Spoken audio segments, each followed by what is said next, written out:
আজ শবে বরাত, মিস করো না এই রাত।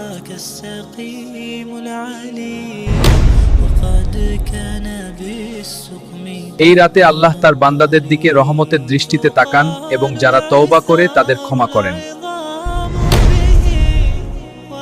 নামাজ, কুরআন তিলাওয়াত, জিকির ইত্যাদির সওয়াব অন্যান্য রাতের তুলনায় অনেক বেশি। হাদিসে এসেছে, এই রাতে আল্লাহ পৃথিবীর আসমানে নেমে এসে বলেন, কে আছে ক্ষমা চাইবে, আমি তাকে ক্ষমা করব। এই রাতে অসংখ্য ফেরেশতা পৃথিবীতে নেমে এসে আল্লাহর রহমত ও মাগফিরাত পৌঁছে দেন। পুরনো ভুল থেকে ফিরে এসে নতুনভাবে আল্লাহের পথে চলার এক সুবর্ণ মুহূর্ত এই রাত। হে আল্লাহ, আমার বাবা মা, আত্মীয় স্বজন এবং সমগ্র মুসলিম উম্মাহর জন্য দোয়াচ্ছি।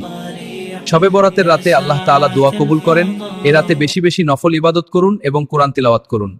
ভালো থাকুন, সুস্থ থাকুন। আজ এই পর্যন্তই। আল্লাহ হাফেজ। দেখা হবে অন্য কোনো ভিডিওতে।